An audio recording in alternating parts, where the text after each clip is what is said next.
دوستان سلام، به کانال پارادوکسیلینگ خوش اومدید.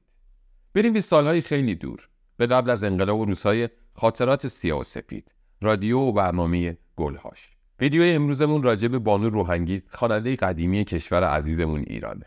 بشنویم این خاطره رو از قول پرویز خطیبی، هنرمند قدیمی رادیو ایران. اسم این ویدیو روحانگیز، خواننده قدیمی. ماجرای به شهرت رسیدن روحانگیز، خواننده معروف. توی یکی از کوچه‌های خیابون شاپور، دختر جوونی زندگی میکرد که اسمش قدرت زمان بود و گاه و بیگاه تو اتاق کوچیک خونه آواز خواننده‌های قدیمی رو که روی صفحات یک رو ضبط شده بود و موقع عبور از کنار قهوه خونه شنیده بود و زیر لب زمزمه میکرد. تو اعیاد و جشن‌های ملی و مذهبی همسایه‌ها از قدرت میخواستن تا با خوندن چند شعر بزم اونها رو گرم کنه. قدرت که جوون و پرشور بود، رفته رفته مورد توجه اهل محل قرار گرفت. حالا دیگه تو مجالس ختنه سرون و عروسی و سایر جشن‌ها قدرت تو صدر مجلس جا داشت و اگرچه دستمزد کمی میگرفت ولی هدایای جالبی هم به اون میدادن. اوایل سلطنت رضا شاه بود که کلونل علی نقی وزیری، شاگرد ممتاز درویش خان و آقا حسین قلی که تازه از اروپا برگشته بود، تصمیم به احیای موسیقی ایرانی گرفت و با سبک و روش خاص خودش موسیقی ما رو به راهی کشوند که امروز اهل فن معتقدند کلونل وزیری پدر موسیقی جدید ایرانه. وزیری تو مکتب خودش شاگردایی مثل ابوالحسن صبا، روح الله خالقی، موسی و جواد معروفی رو پرورش داد. و چون میخواست چند قطعه از آهنگاش رو روی صفحات گرامافون ضبط کنه، دنبال خواننده دلخواهش میگشت. تصادفاً میون آشنایان وزیری مرد جوانی وجود داشت که تو همسایگی قدرت زندگی میکرد. بنا به توصیه این شخص، کلونل وزیری شخصاً به خونه دختر جوان میره و از اون دعوت میکنه که تو کلاس موسیقی شرکت کنه. با اینکه مادر قدرت علاقه چندانی به این کار نداشت، ولی اصرار و حتی التماس دختر همه موانع رو از بین برد و به این ترتیب قدرت رسما تو کلاس کلونل وزیری تحت تعلیم قرار گرفت. یک سال بعد صفحاتی با ارکستر مدرسه عالی موسیقی به سرپرستی کلونل وزیری و به خوانندگی روحانگیز بیرون اومد و با اون که سبک موسیقی اون با موسیقی معمول زمان خودش متفاوت بود، به خاطر صدای دلپذیر خواننده سخت مورد توجه قرار گرفت. روحانگیز با همین صفحات متولد میشه و نامش در کنار بزرگانی چون قمرالملوک وزیری ثبت میشه. تو اون زمان به علت نبودن رادیو تلویزیون، مردم فقط از طریق صفحه گرامافون با خواننده‌ها و نوازنده‌ها ارتباط برقرار میکردند. و همین که کنسرتی برگزار میشد، بلیط‌های اون به قیمت گزاف به فروش میرسید. در سال 1312 من خودم شاهد بودم که جلوی سالن گراند هتل علاقه‌مندان واسه ورود به محل کنسرت قمر حاضر بودن بلیط‌های 10 تومانی را تا 50 تومان هم بخرند. در نهایت ماموران پلیس دخالت کردند و کسایی که قصد داشتند درای سالن رو بشکنن و وارد بشن و از این کار باز داشتند.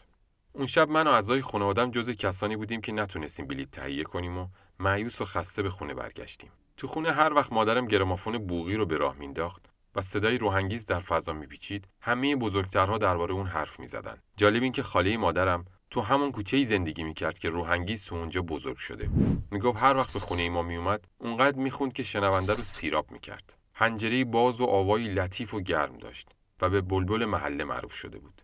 چند ماه بعد از اون کنسرت پرهیاهو، پدرم تصمیم گرفت ما رو به کافه رستورانی ببره که تو اون روحانگیز آواز میخوند. به قرار معلوم واسه شنیدن آواز روحانگیز مدیران کافه رستوران مقرراتی هم وضع کرده بودند و در حقیقت قیمت شام 2 یا 3 برابر شده بود. وقتی اولین بار روحانگیز رو دیدم، چنان دچار هیجان بودم که بستنی روی میز به کلی آب شد.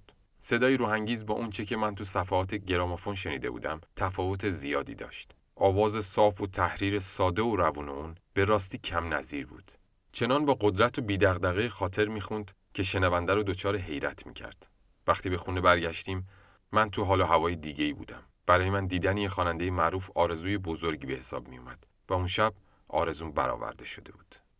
سالها بعد در دوران نوجوانی روحانگیز رو تو کافه رستوران جمشید دیدم. کافه رستوران جمشید تو خیابون فردوسی شمالی روبروی سفارت انگلیس قرار داشت و صاحب اون نیکمردی بود به نام ارباب بهرام فروردین که رستوران رو به نحو جالبی اداره میکرد. طوری بود که هم مشتری و هم کارگر و هم نوازنده و خواننده راضی بودند. به خاطر دوستی بین ارباب بهرام و مشتری‌هایی که از سالیان دراز تو محل رفت آمد داشتند، هرگز حادثه‌ای تو کافه جمشید اتفاق نیفتاده بود و در حالی که مشتری‌ها رو غالباً تیپ‌های مختلف جامعه تشکیل میدادند، یک تاجر بازار، یک خانواده ارتشی، یک کارمند یا یک گردوفروش و یک فروشنده میدون ترابار تو این کافه رستوران احساس آرامش می‌کردن. ارباب بهرام که مردی متمول بود، چشم داشت مالی به کار نداشت و به قول خودش فقط به خاطر دل خودش از صبح تا پاسی از شب گذشته روی پاش وام ایستاد و زحمت می‌کشید. از دوستا و علاقمندان صمیمی روحانگیز بود و به همین جهت بزرگترین رقم دستمزد رو به او و نوازندش کمالی می‌پرداخت. روحانگیز هم متقابلاً کافه جمشید رو خونه خودش می‌دونست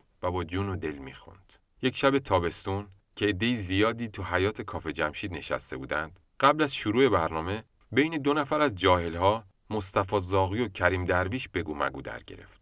ظاهراً این دو نفر از هفته‌ها پیش سر مسائل خاص کینه و عداوت یکدیگر رو به دل گرفته بودند و حالا هر کدوم به دنبال فرصتی می‌گشتند تا با حریف تسویه حساب کنند. وقتی روحانگیز روی صحنه رفت، همه ساکت شدند. اما مصطفی و کریم همچنان از دو سمت حیاط به همدیگه یکی زیاد می‌زدند. ناگهان کریم درویش از روی صندلی بلند شد و خطاب به روحانگیز گفت: روحانگیز خفه شو تا من حساب این آقا رو برسم. از شنیدن این حرف طرفدارای روحانگیز خونشون به جوش اومد و ناگهان شلیک بطری‌های خالی مشروب به گوش می‌رسید تا سرانجام با دخالت پلیس قائله ختم شد و روحانگیز مجددا شروع به خوندن کرد. بد نیست بدونید که همین کریم درویش یکی دو ماه بعد به دست همین مصطفی زاغی تو محل دیگه‌ای به قتل رسید. جنگ و جدال اون شب و شکستن بطری و بشقاب و غیره این مسئله رو ثابت کرد که روحانگیز بین تمام طبقات محبوبه. وقتی برای اجرای برنامه به رادیو می اومد، دربون و کارمند و رئیس به او احترام می‌گذاشتن. تو سالهای آخر روحانگیز با استاد سرخوش کار می‌کرد، ولی تو کافه جمشید همکارش کمالی بود که تا آخرین لحظات هرگز از روحانگیز جدا نشد. چند سال پیش از اون که کافه جمشید تعطیل بشه، ارباب بهرام به روحانگیز پیشنهاد کرد که تو خونش بنشینه و همون دستمزدی رو که همیشه میگیره رو دریافت کنه. ولی روحانگیز راضی نشد و تا زمانی که کافه جمشید وجود داشت، به روی صحنه میرفت و آواز میخوند. یک شب که با گروهی از نویسندگان حاجی بابا به کافه جمشید رفته بودیم، یدالله خان رو دیدیم که تک و تنها تو کنجی نشسته و مشروب میخوره. یدالله خان پدر دوست قدیمی من سیف الله بود که همسر و 5 تا فرزند داشت، ولی از قرار معلوم عاشق و شیفته روحانگیز شده بود و میخواست اونو به عقد و ازدواج خودش در بیاره. اما روحانگیز مقاومت میکرد. سرانجام یک روز با خبر شدیم که یدالله خان با روحانگیز ازدواج کرده و این موضوع خانواده اون به خصوص پسرهاشو سخت عصبانی کرده. از جانب سیف الله من مأمور شدم تا با روحانگیز صحبت کنم. روحانگیز قسم و آیه میخورد که از اول هم نظری به یدالله خان نداشته، ولی اصرار و التماس بیش از حد او باعث شد تا تن به این ازدواج بده. روحانگیز از من میخواست که بچه‌های یدالله خان رو قانع کنم و نگذارم مزاحم زندگی اون بشن. من بارها با سیف الله و پدرش در این مورد حرف زدم، ولی متاسفانه صحبت‌های من به نتیجه مطلوب نرسید. یک روز تو اداره رادیو روحانگیز جلوی منو گرفت و در حالی که به شدت گریه میکرد گفت: تو رو به خدا کاری بکن که این مرد منو طلاق بده. دیروز یکی از پسراش به در خونه من اومده و مقداری نفت به در پاشیده و اونو آتیش زده. من به خاطر یدالله خان به پلیس مراجعه نکردم، ولی میترسم وضع از این هم بدتر بشه. یدالله خانو دیدم و قضیه رو با اون در میون گذاشتم. گفت طلاقش نمیدم، ولی دیگه به سراغش نمیرم و خرجش هم میپردازم. و انصافاً به قولی که داده بود وفا کرد. همه جا گفته بود که از روحانگیز جدا شدم و روزی که سکته کرد و درگذشت، روحانگیز براش مجلس ختم برپا کرد و با اون که هنوز همسرش بود، اقدام برای به دست آوردن میراث یدالله خان به عمل نیاورد. بیشک نام روحانگیز تو تاریخ موسیقی ایران برای همیشه ثبت خواهد شد. در عظمت نام و اهمیت هنر او همین کافی که دلکش که خودش روزگاری از بزرگان آواز ایران بود گفته: من دنبال روی روحانگیز هستم و همیشه آرزو می‌کردم که بتونم مثل اون بخونم. دوستان در اینجا به پایان این ویدیو میرسیم.